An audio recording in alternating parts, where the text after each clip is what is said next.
Each year, Microsoft Research hosts hundreds of influential speakers from around the world, including leading scientists, renowned experts in technology, book authors, and leading academics, and makes videos of these lectures freely available.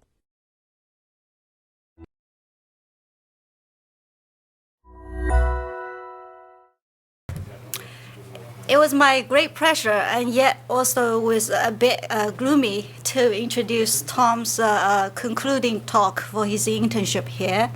So Tom was originally coming from Montevideo, right? Montevideo, Uruguay. The country was, to me, originally associated with World Cup and soccer. So I think after interacting with Tom, then this thing will change. And I'm sure Tom will tell you more about his country. And on Tom, I saw a lot of mixture stuff. So he's a PhD candidate with Dr. Alvaro in University of Tokyo, and yet himself is a faculty member of University of Republic Uruguay. So, and he's a computer engineer, researcher in human-computer interaction, and yet himself is an artist at heart. So he claims he's doing an internship here with me. But on the other hand, I feel I'm the one who's entering the internship. I learned quite a lot from him. So last but not the least, he's also the co-founder of MSR Media Lab upstairs. So in the case you have a chance, and go visit. So without further ado, let's let Tom talk about face and interactions. Thank you. So, hi everyone, thank you for coming. As Qin said, I'm finishing my internship here. Qin was my mentor, and within the group, Mike, which is multimedia interaction and communication. The manager is Zheng Yu. I never know how to say it. I learned it. I have one more day to learn. So, yeah, I'll start by introducing myself. As Qin said, I come from Uruguay. I work for the public university in Uruguay. It's called Universidad de la República in Spanish. I am associate professor at the engineering school, where I run a small lab. We focus in HCI, human-computer interaction, and also in media arts. So most of the things I do are related with art and with interactive art. I also work with people from the School of Psychology, where I'm associate researcher. I'm also a visiting professor at the architecture school, because human-computer interaction and media arts are quite multidisciplinary, so we tend to collaborate with different groups and different persons. I'm also a researcher at the National System of Research, which is a public funding system for outstanding researchers of sorts. And here at MSR, I'm one of the research fellows awardees. I got the award last year. And this is my second internship. The first one was with Li Wei in San Francisco. Now I'm here with Qin. And this is called doing things backwards. It was a phrase of Andy, who was there, when we were talking about myself, and he said, "You're doing things backwards because I'm doing an internship after working," which has been quite an unusual career path, but it's the way it's been done. I started my PhD after being appointed as associate professor. And my advisor is Alvaro Casinelli, who was giving a talk here some days ago from the University of Tokyo. So I'm pretty sure everybody knows everything about my university and my country, but just in case you did not, the university is not very well known internationally, but it's the biggest university in. He's from Uruguay, and he says I do over there. It's the biggest university in my country. It was founded in 1949. It's free, it's public. We have more than 82,000 active students. Just to give an example, almost 20,000 new students in 2006, about 8,000 teachers and researchers in 19 schools. And this is in Uruguay, which everybody knows is this small country there in South America. It's quite small. It's about, for you Americans, it's about the size of Missouri, the state of Missouri. It's about 2% the size of Brazil. And it's twice the size of Portugal, 4 times Switzerland, and half of Germany. So it looks really small. It's quite big in Europe. It's really small in the US or in Brazil. And people, as Qin also said, tends to know our country because football. I don't know if you guys follow the soccer World Cup, but we were quite famous because we got Ghana out of the World Cup. They were hosting it, and one of the guys stopped a ball with a hand. And we also organized the first World Cup, and we won it. We won it twice. And quite strange to me lately, people. I've been traveling a lot for the last almost 10 years, and people are like, "Oh, you're from Uruguay? Yeah, football." And some people talk about some beaches, and lately they talk about our president because it's been named the world poorest president. He donates about 90% of his salary to charity, and that's his car, and he's actually going in to work. So somehow he became kind of famous. So that's the new thing. Now we're known because of him and because of football. And this is my city. This is my school over there. And there's a couple of pictures of. So when you guys want to visit me, go in summer and do not do it in winter. Summer is now. Well, yes, summer is now. You guys should be there. It's really nice to be here now in this beautiful Seattle weather. So the things I do, as I said before, are mainly in these four areas, in new media art, also called media arts. I'm more interested perhaps in the art part than in new media, but new media, it's kind of a natural way for me to do art. Also, HCI, or interaction design, I'm pretty much interested in the interaction part and designing interaction as a thing, and not that much concerned about the actual apparatus that we create, but the design of the interaction as a thing that happens in time for a person trying to solve a problem within a specific context.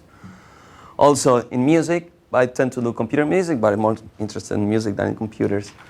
And in cognitive psychology, especially in perception, so we work a little bit, perhaps not that little, in new ways of perception and applying what we can learn from perception onto art or into interaction. I have a couple of pictures of artworks of mine. This is an interactive installation with LED lit balloons. It was quite big, 200 square meters, and the balloons reacted to people, to sound, to music, and also we have a web interface. This is, I don't know if you can, I really like this. This is an interactive installation that people could burn virtually a picture of a girl who was killed for political reasons. This is a screenshot of an audiovisual instrument that I used for some years to perform with DJs and with bands in several places in the world. And all these things I do, some people call it creative computing, which it's kind of misleading name, but it's also interesting because it is computing. We do create software, we do create electronics. The things we do fall within the normal things that an engineering researcher does. That's why we work at the engineering school, or that's why I got invited to come here at MSR. But it's creative computing in the sense that all the things we create have this intention of being a tool to reflect on different things. I'm going to talk about this a little bit more later, but I conceptualize art as a tool to reflect about meaning, to create meaning and to think about what things do mean. So this creative computing, we create technological artifacts as ways to actually reflect on what things in the world can mean or do mean. I'm going to be back to that. Now I'm going to talk a little bit what I actually did here. We call this talk Face Interaction. It's going to be quite obvious because we created interactive things and they are all based on face tracking. We started working with this idea. We ask ourselves, how can we communicate sensation and emotional states in non-verbal ways? That was our main question. Okay, we want to communicate things that are not verbal in nature because they can be emotional states or sensations, and we also want to communicate them in non-verbal way. So that was the first question. And then we thought, okay, but the natural thing to wonder is, okay, one person communicating things to another person, but that's quite restrictive. It could be like we might want to communicate it to other persons or to ourselves or to things or to places or to spaces. So that the basic question is quite broad. Okay, how can we communicate non-verbal things in non-verbal ways to whatever? And then again, I come back to this. And what would that mean?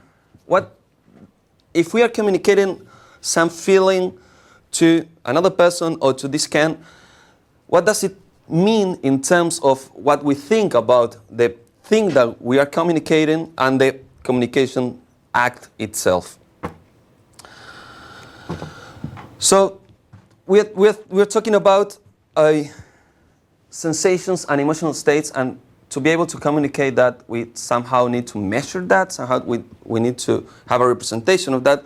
So we say, okay, building onto this idea of like the eyes are windows to the soul. I've read that many times. Well, okay, the face is quite a reasonable way to estimate emotional states or feelings or non-verbal communication. So we also have the Kinect face tracker, which is quite handy. So if we can track faces and we can recognize some gestures and facial gestures, then we have some information that we can work with. Well, there's a phrase by a researcher whose name I don't remember, that he said that mirrors are the first interactive art pieces, or they were the first interactive art pieces, and mirrors are also like a kind of a design patterns in media arts. You guys have seen like a bunch of interactive art pieces that are actually this kind of magical mirrors. I have one piece there, Andy has one piece there, that they're kind of mirrors. So we say, okay, if we have this face tracker and mirrors are kind of this design pattern, what we can do? And we decided to create this, which is also similar to the thing that to Andy's pieces there. We decided to create a mirror where you're always somebody else. So how it works, you face the mirror takes a snapshot of you. We have the face tracker, so we know the head position, the head rotation, and we know we can estimate some things about the gestures, like the eyebrows are raised or the mouth is open. Also, the face tracker gives you some things called animation units, which are estimations of gestures, which they don't really work yet, but in the future, new iterations of the face tracker, they could be used. And this idea of this mirror that you're somebody else comes, I've been working with this for a couple of years already with these ideas. I also work with this on my first internship. And I call them walrus because of I Am the Walrus, the Beatles song that starts with this phrase, I am he as you are me, and we are all together, which is kind of shows this idea. So I have a small video of this running.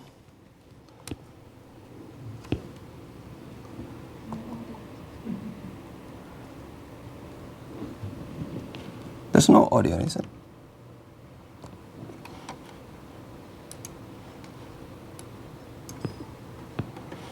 It stopped or it finished? Stopped. So here we only had two subjects, which were Qin and I, but you get an idea.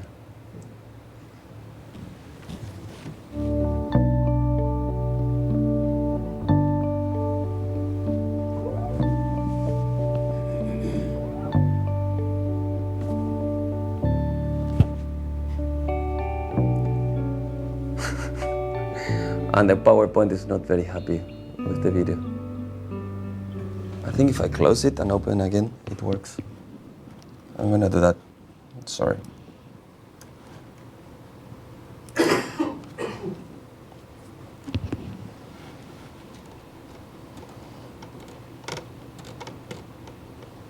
But could you see the video or?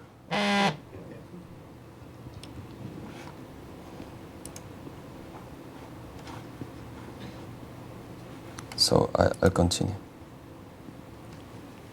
So that was our first prototype, creating something that again, reflects on this idea of using the face and what the face means and what the face means for the user.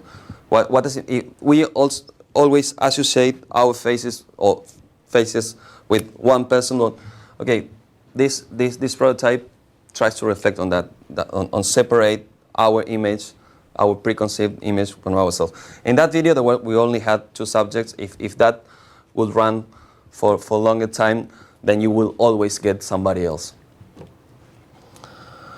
So the second idea was, okay, we have this face and this face tracker. How can we communicate with places or with things? And for example, can we assign, using the face tracker, some kind of behavior or some kind of feeling to a thing? So we created this small prototype called also, Look at Me. Using the gaze as a measure, okay, where the user is looking at, we created some kind of networking system so that the things that react are not actually the computer, but they communicate over the network using a protocol called OSC to the computer who's doing the processor. And we could have many things that react. So I, again, have a small video. Let's hope it works. So I created this little demo that is called Look at Me. And what is, well, this little system, it really wants me to look at it. So if I turn it on, I need to focus. If I turn it on and I look at it, I'm going to cover the LED light because it's too bright. So if I look at it, everything's fine. But if I stop looking at it, yeah, it goes crazy. If I look close to it, it just turns the light on.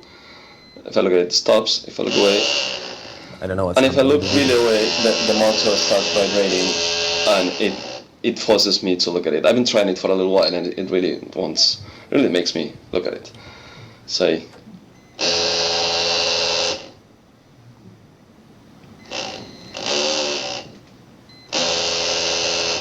yeah, and that's it. Thank you for watching. I don't know, the videos used to work all right half an hour ago, but now they don't. I've been told that that's the way it's a feature. So the idea was that, okay, that was also a small prototype. It has an LED light and a vibrating motor. And it's a thing that if you're not looking at it, it reacts. If your gaze starts to go away, it turns the light on. And if you actually look further away, it vibrates, makes sound, and everything. Again, it's only a prototype, but the idea is, okay, we know how to track faces. We can estimate things out of the face tracking. For example, what the user is paying attention to, and then things can react. And again, that is interesting as a tool to react, as a tool to reflect on and to think of what things actually mean. What does it mean if we put behavior into a specific thing?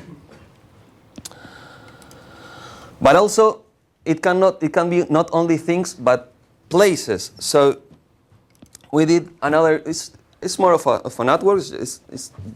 It's more than a prototype. We actually submitted it to an art festival, and I'm pretty sure it's going to be accepted. So we're going to be showing it next year.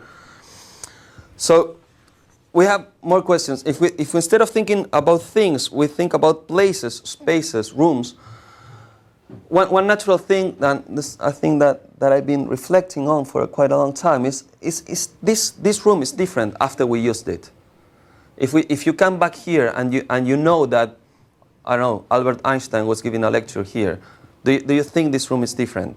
Or if you know that you yourself did a lecture here, this place different. So do we change the ways we think about places because somebody was there? Do we leave some kind of trace? And it's also related with a very, very common theme in media arts, which is surveillance. There's probably a camera. Well, I'm being filmed, so of course it's a camera. I even have a mic. I signed for it. But everywhere, or many places we go to, there are cameras, and we're not actually aware. Even if we rationally know they are there, we're not aware of them. So that's another thing that art often do, to make things explicit. By using them as part of our network, artists can take things that we know that they're, or perhaps we don't, and show them back and again, reflect on what those things mean. What does it mean that we're being filmed everywhere? What does it mean in terms of rights? What does it mean in terms of privacy? What does it mean in terms of aesthetics? So for this, I'm going to explain it later, but for this we created a small blink detection system. So using the Kinect camera, we can know when the user blinks. So I have a small video showing that. The eyes have been tracked using the Kinect face tracker. And then the portion of the eyes is segmented, and I just do a diff with what I know. So it's the eyes. I'm going to blink, and the screen is going to turn white. Face is turned, and when I blink, as you see, all the screen turns white because it's detected.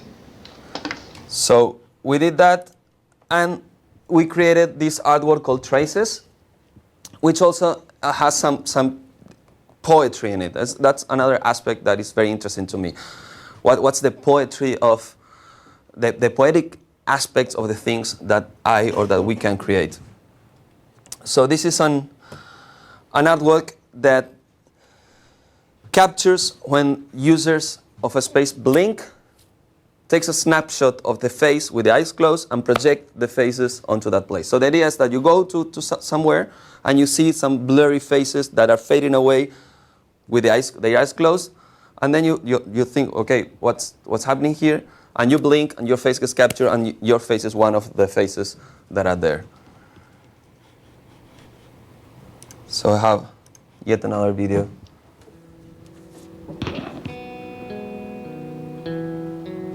So here, this is a screen capture. So all the faces are going to be in the same place because I'm sitting in front of a computer. But when I blink, they get captured and projected. And they start to fade slowly away with time. And this is just my office here with a projector and how they look projected on the wall.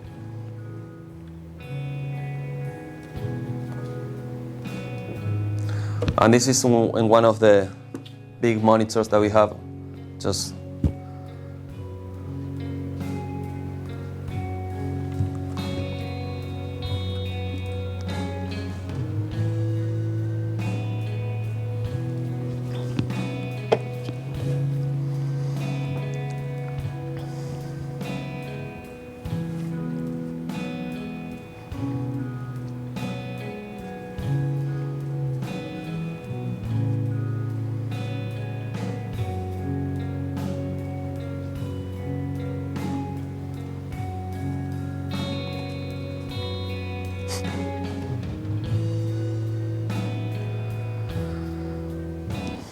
One thing that we want to do in the future with this is to have actual user recognition. So each user gets snapshots only once, and you have like one face per person that visit that space.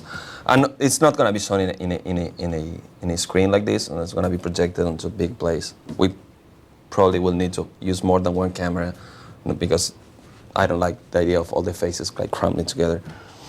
Now I have a snapshot here to showing how the faces look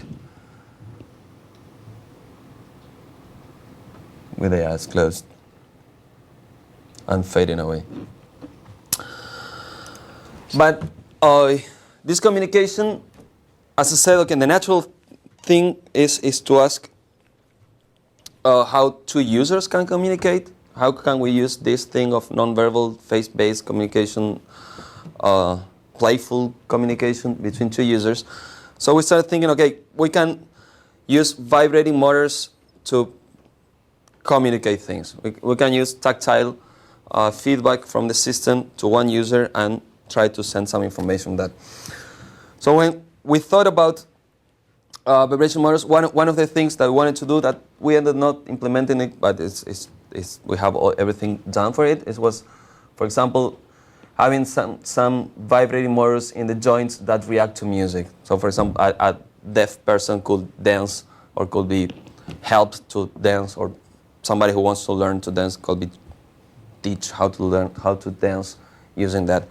But after we had these joints, vibrating joints, we said, okay, but we can communicate things. So we did another prototype, for which I have another video.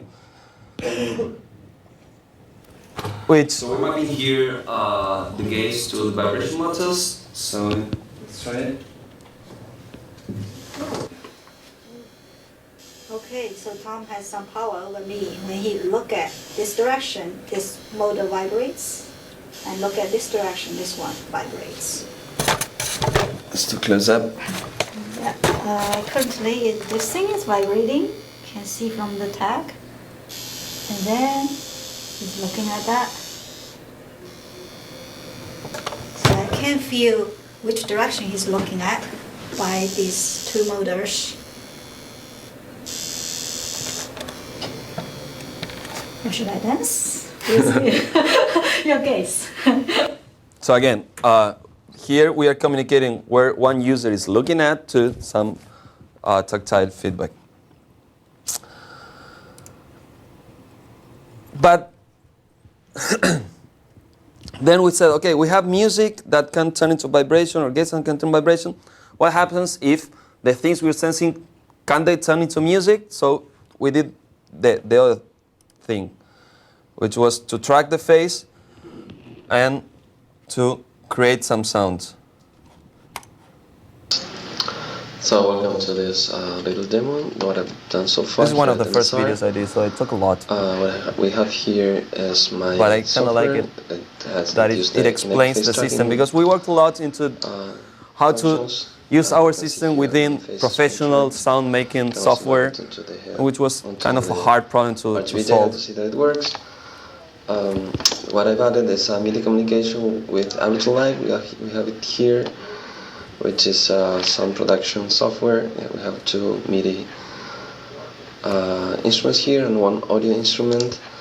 So if we are here in this mode, in my software, we can map the head onto some parameters. So you see here that the software is reacting to the user's that has been applied to this head position and this rotation. parameter. If I tilt my head like this, you can see here that this changes this parameter. And if I open my mouth, it will trigger a MIDI on. So let's try it.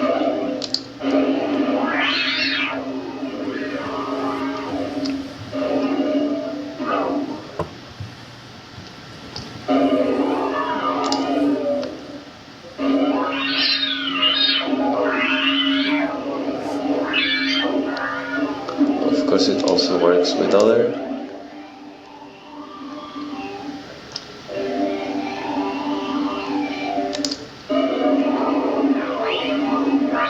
I imagine it was quite interesting for people outside of my office, seeing one guy. A second mode that it has is to trigger samples, also in Aural Live. These samples can be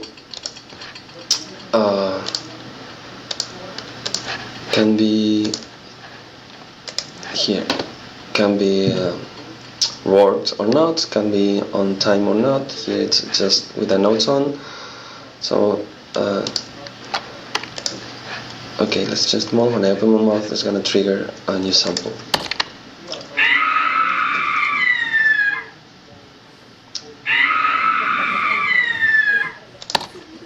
And yeah, that's the real demo. Thank you for watching. Bye. Yeah, I actually did it so that Qin's kids could play with it, but it did not work at the end. It did scare them off. And okay, that was kind of a proof of concept of manipulating sound in real time using the face as an input controller, but it can also be more musical or kind of musical, or kind of more of a real controlling system. So I created this prototype. If I rotate my head like this, I can choose one note of the A minor pentatonic scale, and if I roll my head like this, I can choose a different octave. So that when I open my face, when I open my mouth, it will trigger note in the Aural Live instrument. So let's turn it on. On the video, it's again not really working. Enough. So this, without using my hands, allows me to play some basic tunes some basic melodies such as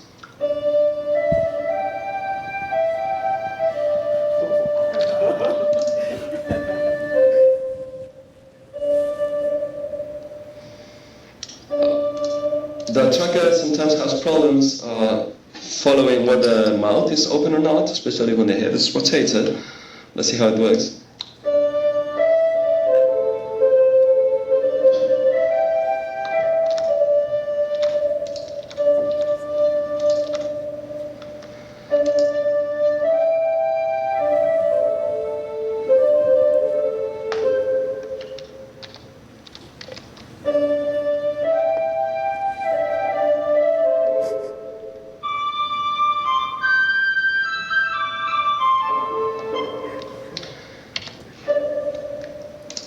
This kind of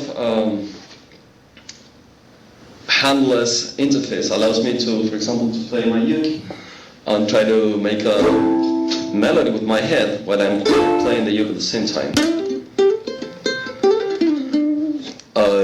So let's try that. I'm gonna switch the video off. I'm gonna turn on another silly visualization, and let's see how it goes. It's not gonna go very well.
Okay, the video is not working very well.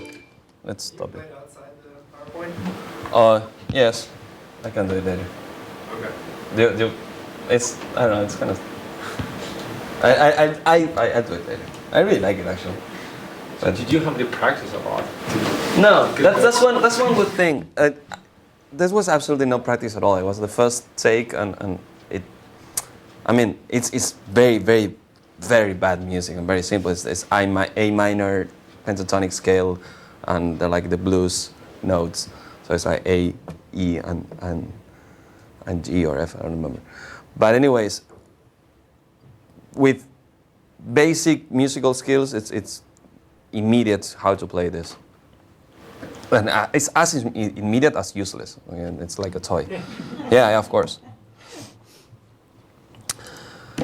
So this goes to our latest, last but not least, prototype, which was was making everything come together of sorts. So this is what we are working on, and we will probably keep on working in the future.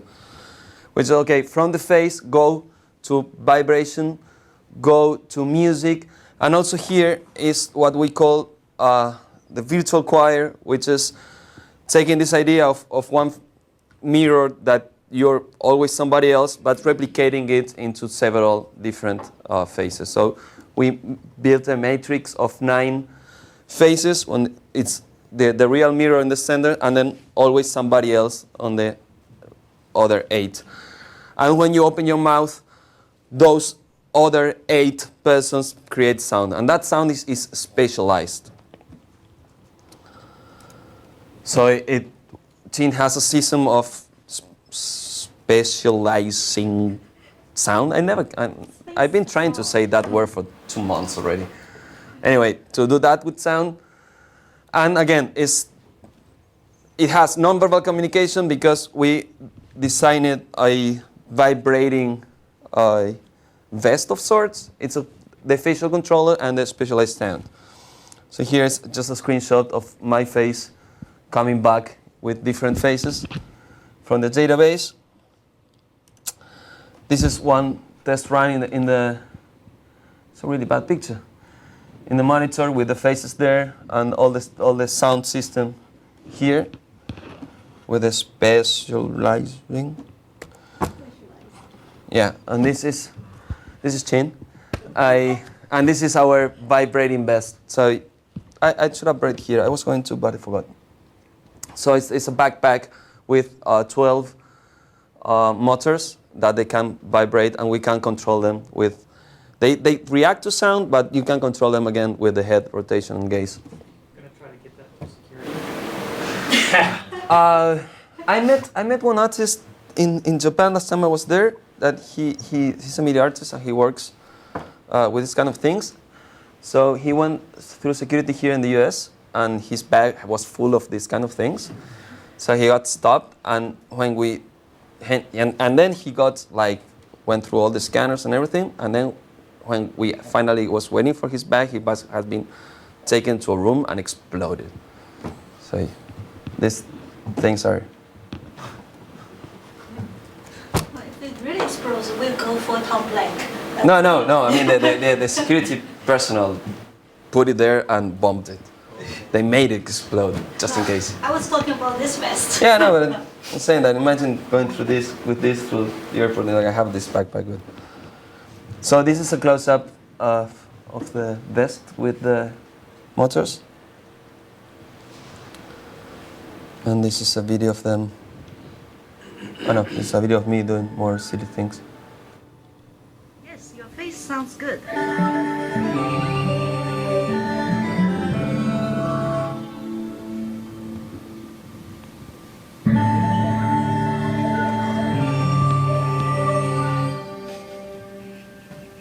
Done.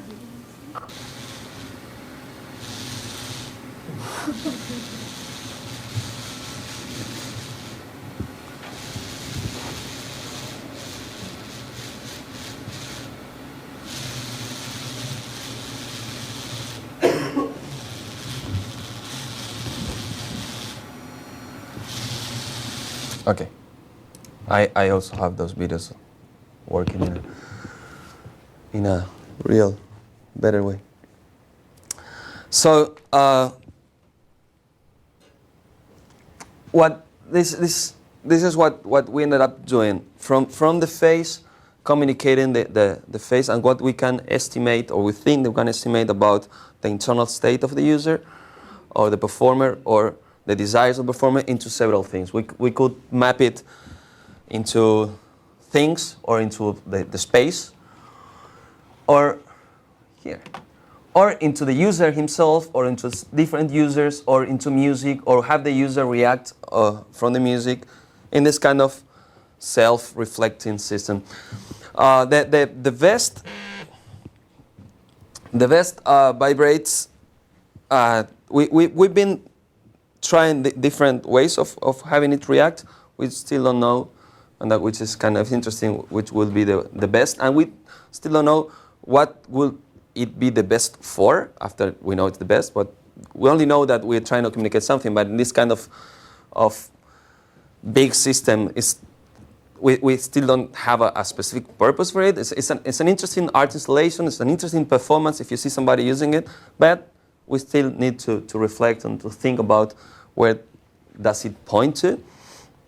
But what we did, we created some different patterns. So, for example, when the user looks up right, the motors can vibrate in this, like start vibrating here, then there, and to create that pattern. They can also react to music, so to different frequencies or to different intensities. So this motor can be associated with, I don't know, high-pitched sounds. And then if the user is looking this way and there's a high-pitched sound, then the pattern will change depending of the sound. And yeah. So what are we going to do next within this work? Or at least Qin, because tomorrow's my last day. But okay, we have a Tech Fest presentation in March or April, I don't remember. So we're gonna be showing the last version or the next version of this virtual choir. The virtual choir is gonna have a director. So we've been thinking about having the user point with his or her hand to one of the faces and making that face react in a different way. For example, make it louder, or make it brighter, or make it something, or make it that face control the vibrating motors. I also want to try a kind of a sequencer that you can point to one face, use your head or your other hand or something to store a melody, and then have that face repeat that melody. So you can start creating different patterns of music, and then you can have a gesture to start or stop it. So it's kind of a musical instrument, more elaborate musical instrument that you can use it in real time. We've been told that some of the things we've been doing can be ported onto products, especially for the Xbox, having the users play with some things. We've also been working with slit scan. I don't know if you guys know what slit scan, but it's a way of reproducing videos or sequences of pictures where you show different pictures in different timestamps. So it creates some kind of wavy effects, and we want to see if we can use that with the traces and see what happens there. We also want to try like remote communication, not being in the same place. We have an alternate system of the vibration motors using Arduinos, which is wireless, and it works. So we might switch to that. Also bidirectional communication, not only one user saying things, but another user receiving them, but something more bidirectional. And of course, all these things, they're really fun to do, and they're really fun to use. So you use it for 5 minutes, and you what if we do this, or what if we do that? So the ideas are plentiful, and it will be fun to try them out. And for me, I want to come back for a second to this, because for me, all these belong to my art practice. And I've been thinking, and after talking with Andy the other day, I've been thinking more about why I am at MSR and why I work at the engineering school. I've been thinking about this for the last, and I worked at that school for 10 years. And before that, I was an engineering student. So I've been thinking about what am I actually trying to do, what am I doing for the last, 15, 20 years. And I still think that it makes a lot of sense. And it makes a lot of sense from philosophical point of view and from a practical point of view. From a philosophical point of view, okay, I still think that I'm not going to go into what art is. I really like what Picasso, they asked him once, what's art? And he said, I don't know, but if I knew, I will not tell you. Which is kind of a reasonable answer, because everybody knows and nobody knows. And everybody has his or her own conception. Does not make any sense to discuss it. But it's interesting to think of ways of seeing art. And one way of seeing art, is it's the construction of meaning. It's the reflection of what from a semiotic and point of view, what things can mean. If you don't have that, everything is meaningless. Everything makes no sense at all. So to have somebody who tries to reflect on what's the meaning, or what the things that we create from a technological point of view can or should mean, I think it's really interesting. But also, and this is pretty much the same that Golan Levin was saying. He was saying it better, but he was saying in the talk he gave here some days ago.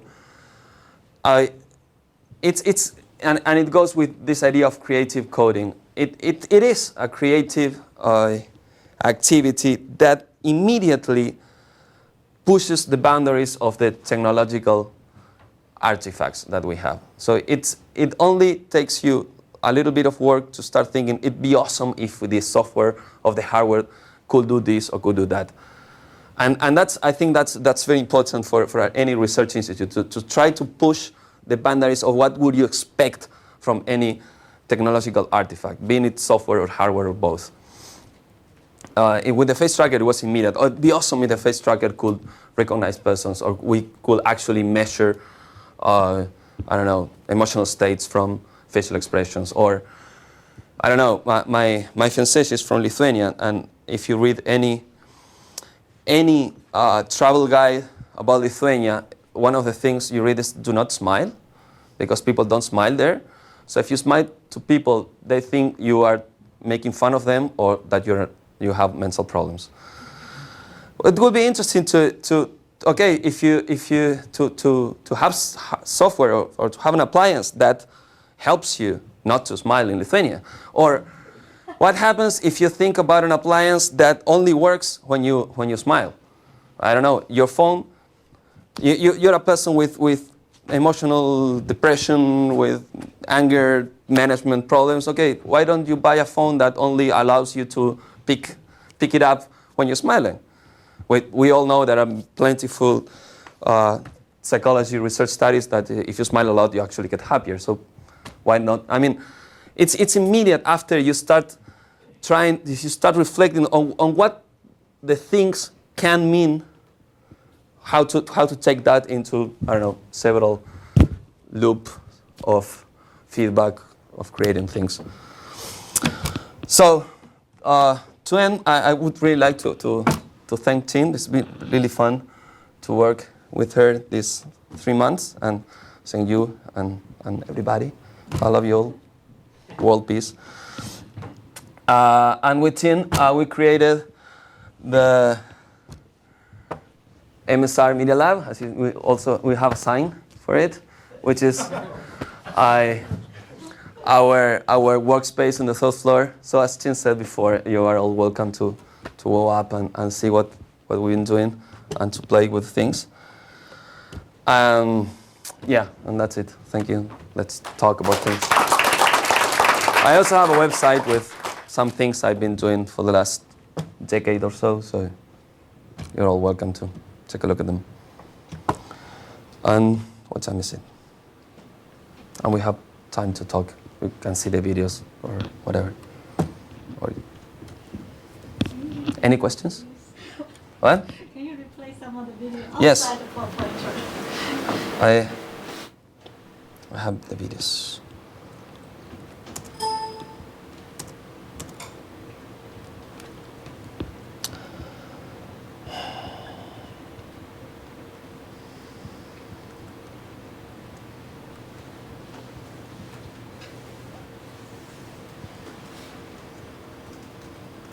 But did you have to write this plugin to connect your face tracker? So, hello, this is my third video. What? Sorry? I'm just curious how you connect the face tracker with the audio tool, the audio tool. Well, that's quite interesting because to make sound, what I did was to send MIDI.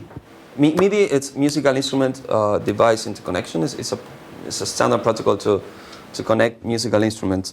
So every standard synthesizer or electrical instrument understands MIDI.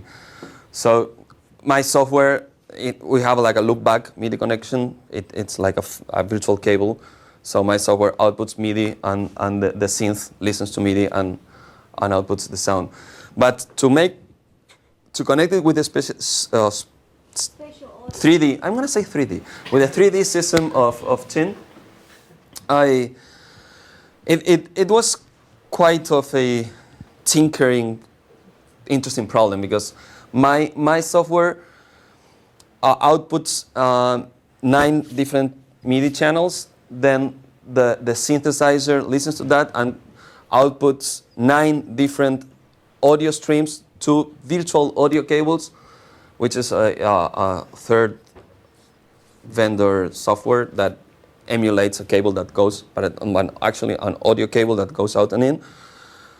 And we also installed something called ASIO, which is also a third vendor driver for real-time sound that allows us to send 9 different audio streams to Qin software that creates then different outputs, and then that is captured with a mic and turned into the vibration. So it took us like, I don't know, it was not easy. The Windows does not provide any kind of real-time audio system for more than 2 channels.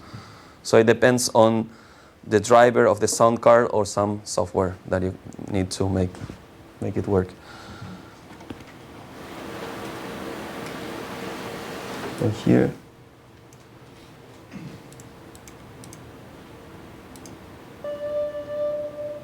So here is how it actually looks the video. So this, without using my hands, allows me to play some.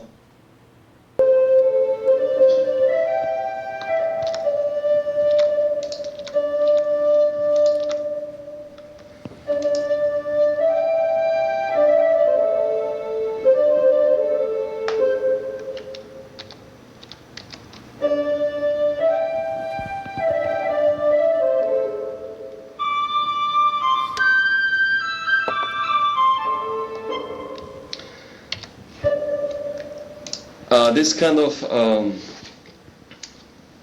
handless interface allows me to, for example, to play my uke and try to make a melody with my head while I'm playing the uke at the same time.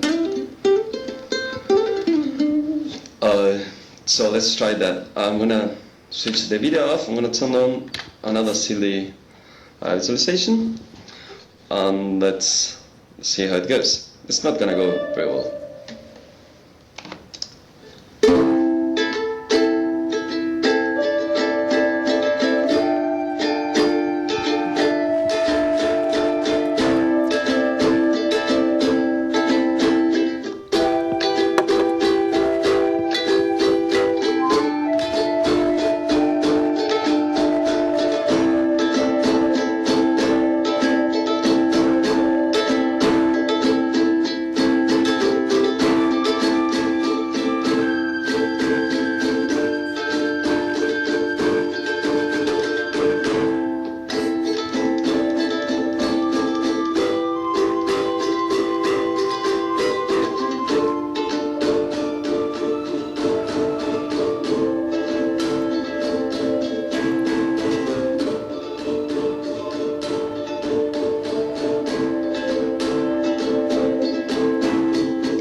Sorry about the bad music, but that was my small video. Hope you enjoyed it, and thanks for watching.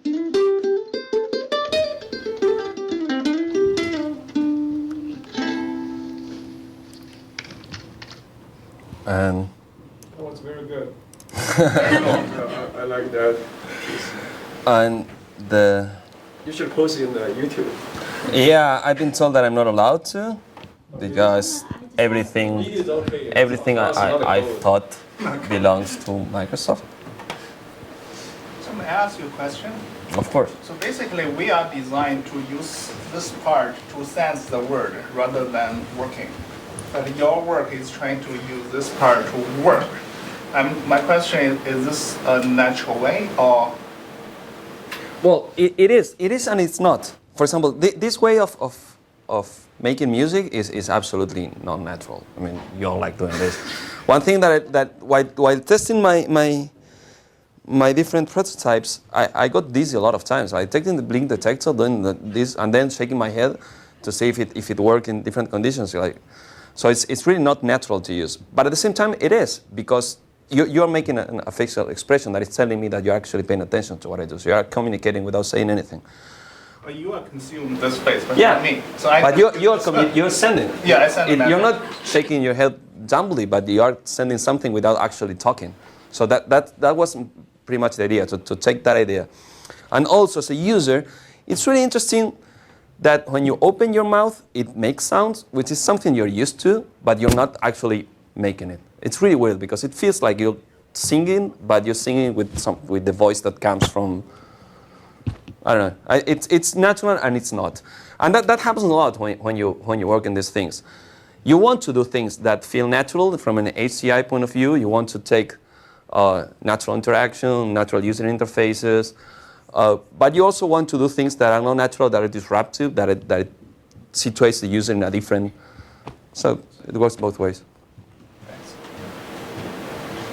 do you think explicitly about how best to accommodate the limitations of the technologies?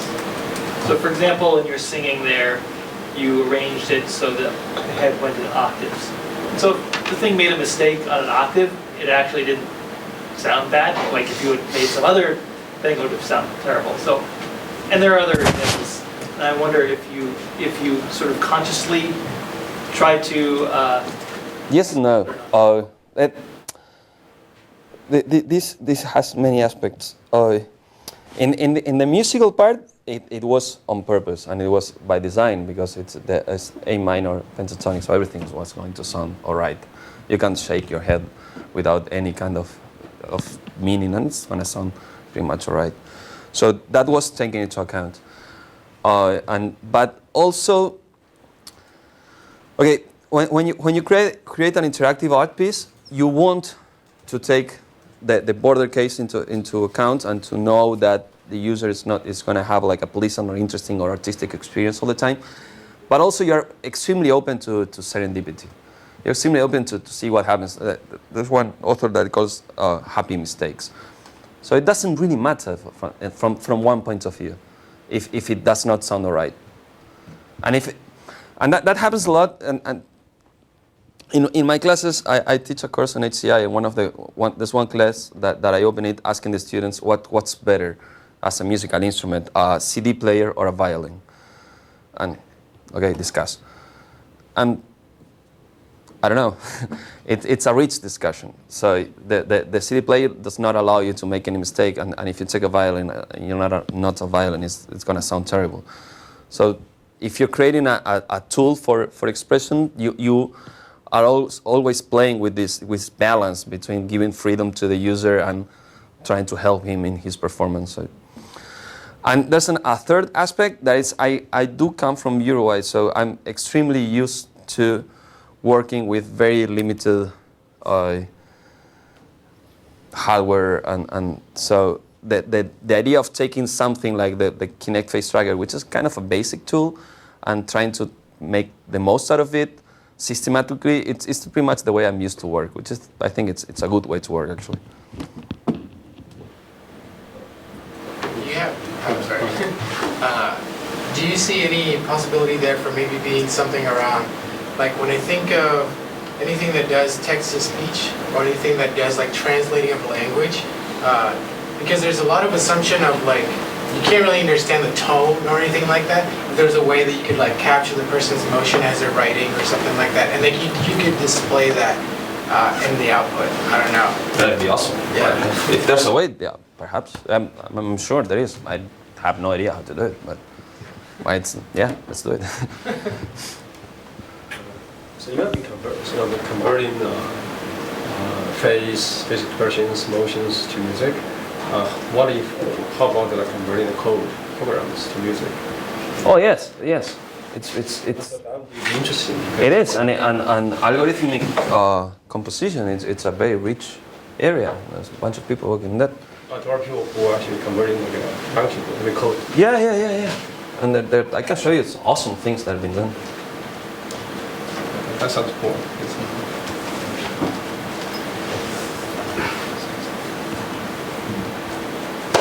All right. Thank you. Very much. Okay, thank you.